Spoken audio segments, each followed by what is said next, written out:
Говорят, что городу нашему более 300 лет. Но это же разговоры. С нами спорят. Ну, говорить можно все, можно говорить и 2000 лет.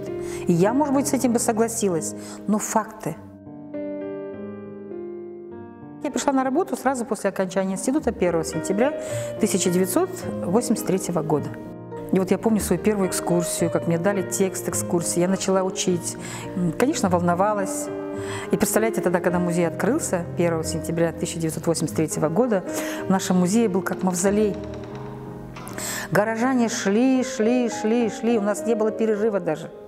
Музей не закрывался на перерыв.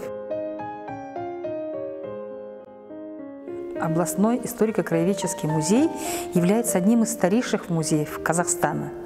Наш музей был организован в 1883 году политическими ссыльными, такими как Михаэлис, он еще был председателем статкомитета в нашем городе, Долгополов был такой, Лобановский, Герасимов, Коншин. Это те люди, которые были фанатами тогда. Вот тогда политические ссыльные, казалось бы, да, они участвовали в каких-то экспедициях, выезжали на Зайсан, собирали археологию. Сам по себе в 1883 году он тогда входил в состав СРГО, мы говорим, Семипалатинский подотдел Русского географического общества.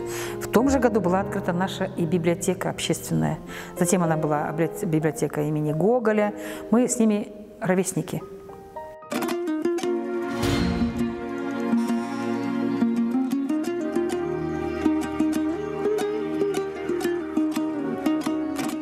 Затем уже отпочковался музей от Семипалатинского подотдела и находился в разных помещениях.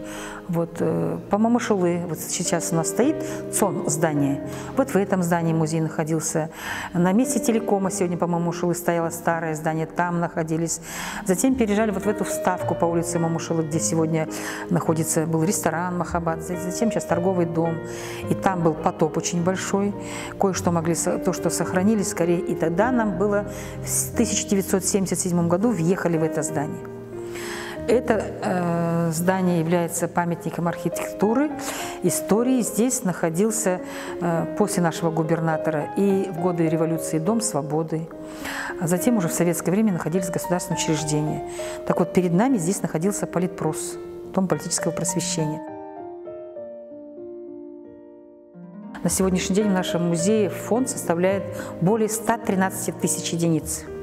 Это и основной, и вспомогательный фонд. Именно в отдаленных районах сегодня нет музеев. И вот обратились к нам, что помогите открыть эти музеи. Вот, допустим, на моей практике мы открывали филиал в Аксуатском районе, в Аягузе и в Карауле и в Георгиеве. Мне было интересно заходить в семью, видеть дом, видеть убранство каждой семьи, вот войлочные ковры, сармак, алаша. И я удивилась тому, что вот как раз у категории сельского населения вот такие экспонаты находятся в хорошей сохранности. Вот недавно сундук мы приобрели. Это и сундук, это и чемодан, он с ручками, такой интересный, отреставрированный. И мы связываем, что с торговлей в нашем городе, которая была. Мы же были в конце 19-го, начале 20 века международным торговым центром.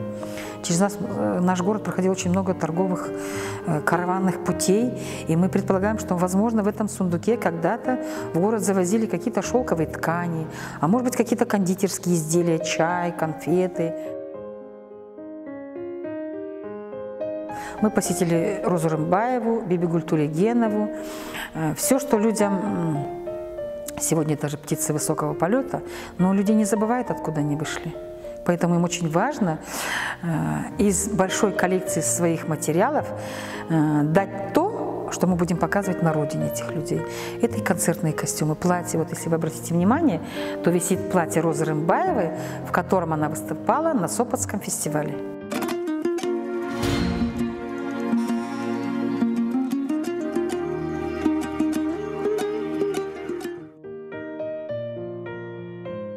Но это же разговоры.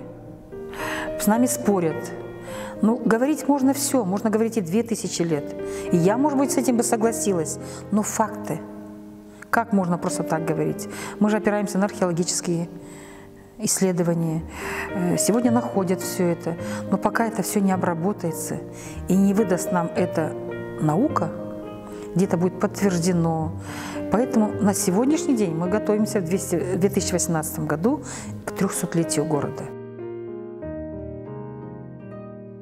Но я все-таки считаю, что я, как специалист, здесь осталась только благодаря тому, что меня хорошо здесь встретили наставники. И сегодня хочется мне, уже уходя вот на пенсию, чтобы наша молодежь оставалась, приходила, работала. В музее очень интересная работа.